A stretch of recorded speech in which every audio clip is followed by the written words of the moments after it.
Hello বন্ধুরা, আমার চ্যানেলে আপনাদের স্বাগত। আজ আমি রান্না করে দেখাবো ঘরোয়া পদ্ধতিতে বাঁধাকপি। এই বাঁধাকপি রান্নার জন্যে যা যা লাগছে সেগুলো শিম, আলু, পেঁয়াজ, কড়াইশুঁটি, টমেটো, কাঁচা লঙ্কা, হলুদ গুঁড়ো, নুন, তেজপাতা, জিরে গুঁড়ো, ধনে গুঁড়ো, গরম মশলা গুঁড়ো, লাগছে কাসুরি মেথি, গোটা জিরে, গোটা গরম মশলা আর আদা রসুন বাটা। প্রথমেই আমি বাঁধাকপি 5-7 মিনিটের জন্য জল দিয়ে ভাপিয়ে নিচ্ছি।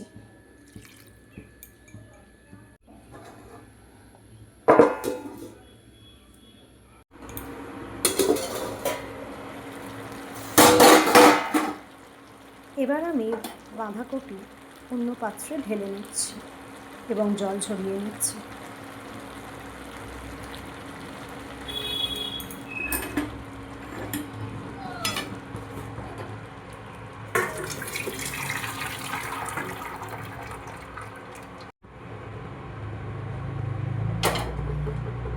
কড়াইয়ে তেল গরম হয়ে গেছে, এবার আমি আলুগুলো ভেজে নেব।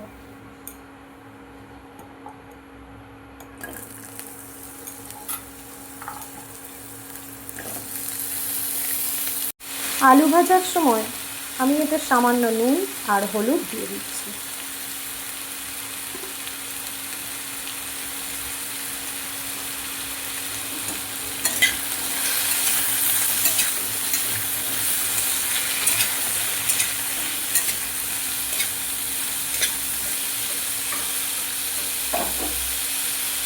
ঢাকা দিয়ে দিচ্ছি।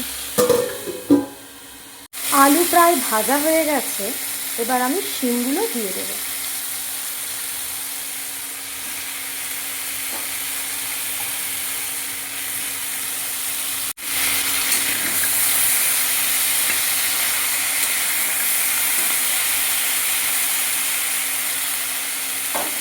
ঢাকা দিয়ে দেবো।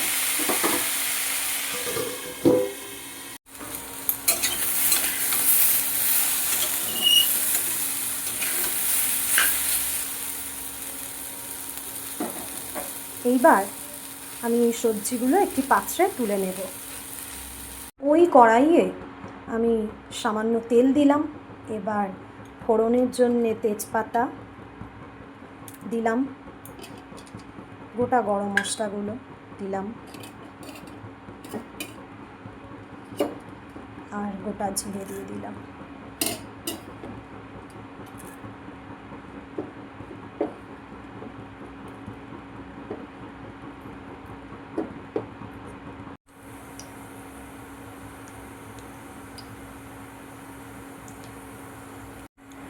ফোড়নগুলো ভালো ভাজা হয়ে গেছে, একটা সুন্দর স্মেল ছাড়ছে।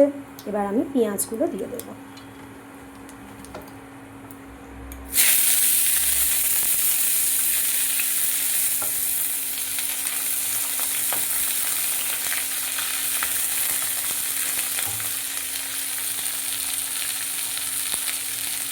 টমেটোও দিয়ে দেবো।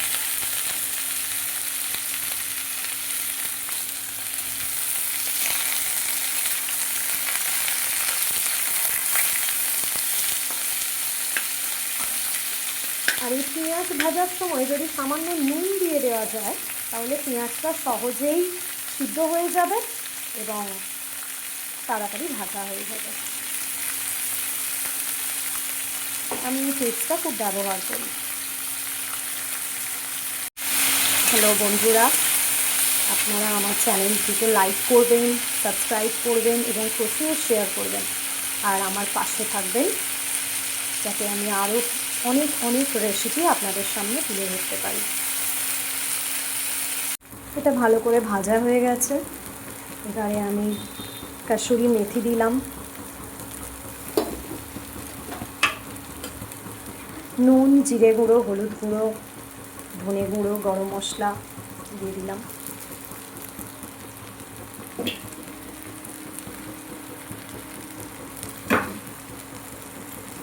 আর দিলাম আদা রসুন বাটা। এবার ভালো করে ভেজে নিয়ে এগুলোকে নিয়ে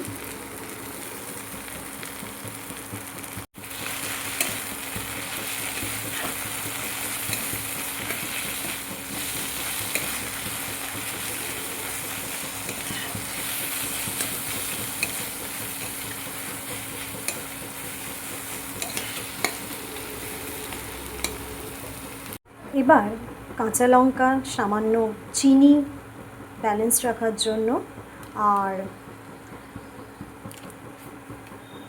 কাশ্মীরি গুঁড়ো লঙ্কা দিলাম। মশলাগুলো ভালো করে ভাজা হয়ে গেছে, এবার আমি বাঁধাকপিটা দিয়ে দেব।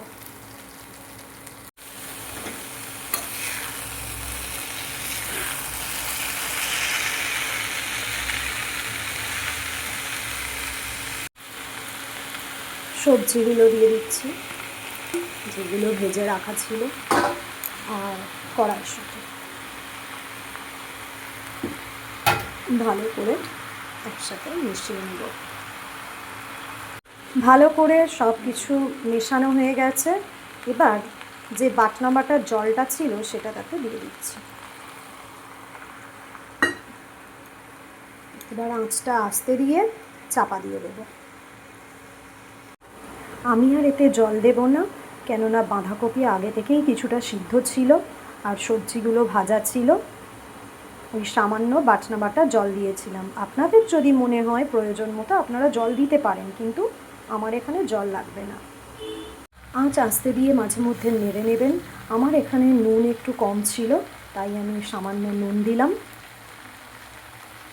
এখন সম্পূর্ণ হয়ে গেছে, আমি এবার নামিয়ে নেব। নাও রেডি টু ইট। এটা আপনারা ভাত, লুচি, পরোটা, রুটির সঙ্গে সার্ভ করবেন, খুব ভালো খেতে লাগবে। থ্যাংক ইউ ভিডিওটা দেখার জন্য।